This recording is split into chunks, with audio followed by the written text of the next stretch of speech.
Hey everybody, welcome back to Uncle Ben's Cars and Games, and this is going to be another vlog video here.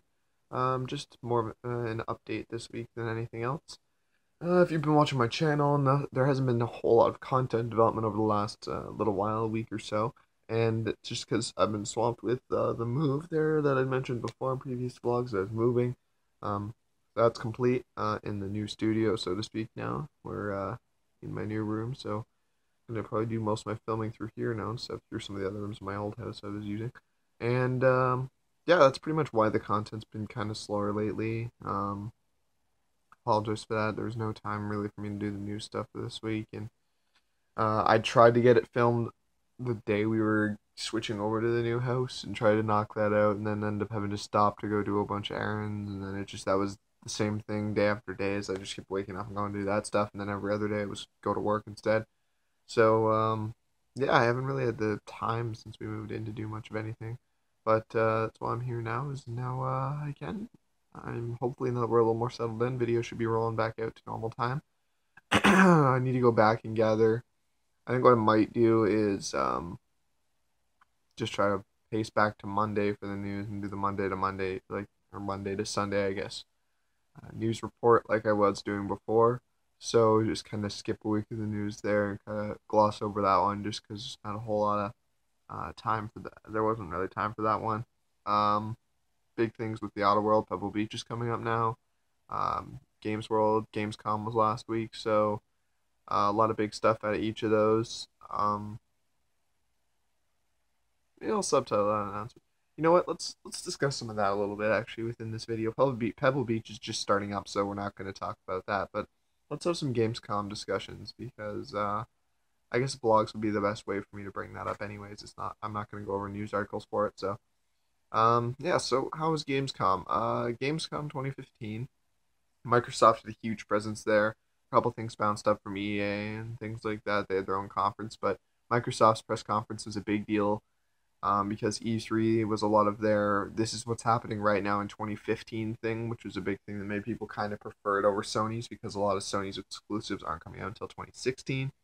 So that was kind of a big deal that they were doing a conference, and this one for Gamescom, Sony opted out of, and Microsoft actually had theirs entirely based on what's coming next year, which really showcased I would say their quality and volume of exclusives, the fact that they have enough shows to fill a conference coming out, enough games to fill a conference coming out this year, and then enough games to fill a conference coming out next year. So Sony really most of their games were next year's games, so that's a pretty big deal that Microsoft could fill too that way. Saw a whole lot, basically almost like a slight reboot of Quantum Break, which was a big exclusive Microsoft was touting back when they actually unveiled the console back in 2013. That game looked really good and looks like they've been really improving and working on it. Gave it an official release date, April something, if I remember correctly. What else? There was some new gameplay videos of things like Mirror's Edge Catalyst and games like that from EA. Microsoft also showed a lot within some more things within Tomb Raider, another demo, a little bit more of Halo, unveiled Halo Wars 2, which is a pretty big game with some people. Not my thing necessarily, but a lot of people seem pretty excited about that. So that's a pretty big deal there. And yeah, it was a pretty big conference for Microsoft. They got a lot popular. They got a lot of kind of new things developed, and yeah. Two big games for me, I would say though, was one Homefront: The Revolution. So IGN was sponsored by Homefront: The Revolution for Gamescom Live this year, and they had a big demo. Went through a whole bunch of the features of the game, more the nitty gritty of what the game really is, and that game now, after switching a couple different studios, funny story with that game, the way it's bounced around, it's finally coming, and it really looks like something I'm personally going to be really interested in. So I'm kind of excited to see what happens with that game for sure. And hopefully that turns out to be a lot better than Homefront One. Homefront One's premise was incredible, but the game's execution was not. Um, so yeah, that was a pretty big one. And the other big one for me was the unveiling of Mafia 3. I loved Mafia 2. I went through, haven't played 1, but I loved 2. Went through that whole game, platinumed it on PlayStation 3, beat it 2 or 3 times. Loved the experience. Really big fan of Mafia. I like it actually more than LA Noire, even, I would argue. I don't necessarily think it's a better game than LA Noire, but I had more fun with it than LA Noire. And that game, they unveiled the third of that series, which is a pretty big deal. Another two, that's one from 2K Games, and um, that looked really good. It's going to be set a couple years later now. Mafia 2 is set in the 40s and I believe early 50s it ended in. Played the game in a while, don't remember 100% there, and don't quote me on that one. But this one's set, I believe they said it was late 60s, early 70s. It's a couple decades later. You're playing as a half black, half white Southern man who fought in Vietnam and did all these things to try to. He was an orphan. And he was kind of brought without a family, and it's kind of about him keeping his family, which is this new group of mobsters he's working with, this new different families he's teamed up with to kind of take down some of the other mafia in the city and of New Orleans. And you can kind of go out the bayou, go through the city. There's all these different things you can do. The cars are now, of course, newer and stuff, so you get some of the muscle car era stuff. Really cool ode to the last ones too, since it's a completely different character, same universe. So a guy within your group of people you support in the Mafia, one of the other families, is actually run by Vito Scaletta, who was the main character in Mafia 2, just older now. So that I thought was really cool. That was a nice touch. I like that ode to the previous games. And yeah, there's some things like you get to capture territory, but then you have to kind of give some to your other lieutenants, which are these characters, and less to kind of yourself in order to keep them happy. So it's kind of this walking this fine line between pleasing everyone around you, but at the same time still becoming the strongest mafia person in the city. So I thought that was a really cool idea too. I think I have some high hopes with that game. I really love the old mafia games, but the last mafia game there. So hopefully that one pans out to be as good as shoot. Don't you hate when you're trying to thought the rails? As good as the previous Mafia game even will make me happy, but I feel like it could be even better than that. So here's hoping, fingers crossed. That game's a big improvement. Um, yeah, so that was kind of the big things I pulled out of Gamescom, really. But um, there's a couple little things, but they were all a little bit meh. Um, Other than that, yeah, I've just been trying to move in and set things up. Kind of got my room stand in a standing order now to what I'd like it to be, so that's good.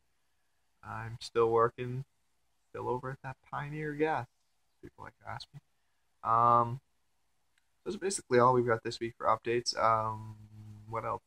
Car. Let's just go over my car quickly. So, still thumbing through. I'm thinking about. I discussed previously trying to maybe buy a Durango. I don't know if I discussed the reasoning behind, but the fact that my tires were going on my car, and I needed a new set of rims because I found a new set of tires and got them on sale, but I didn't get a new set of rims, so I need a new set of rims, and I also needed a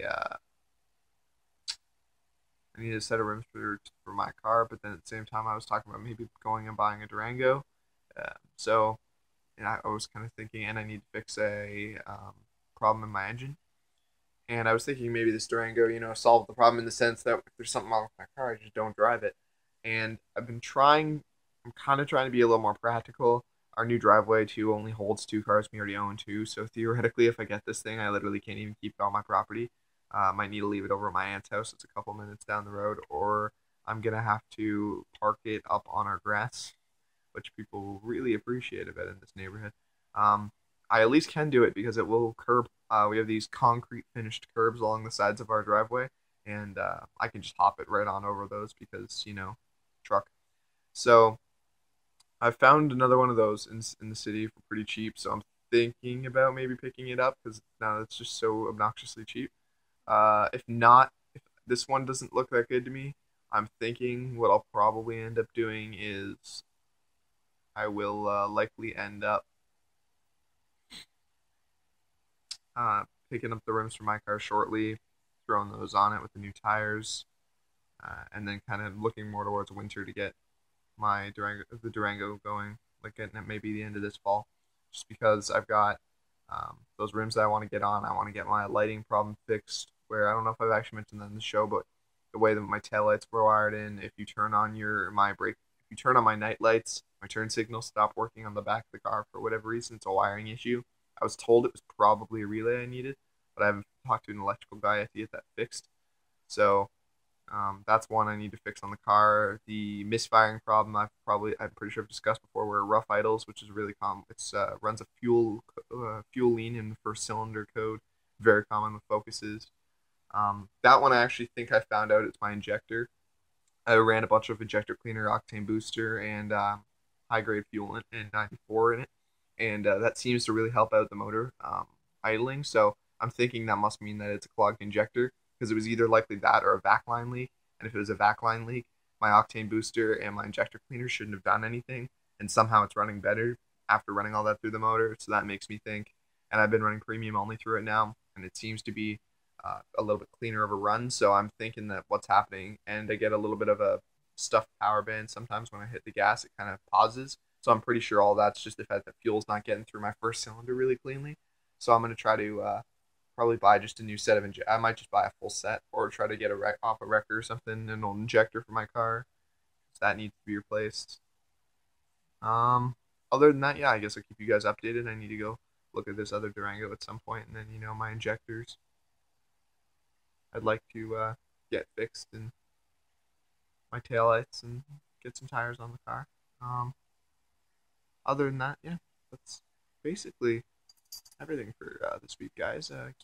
Keep updated now. Hopefully, I'll be posting some more videos again with some more news, things like that, vlogs. Until then, see you later.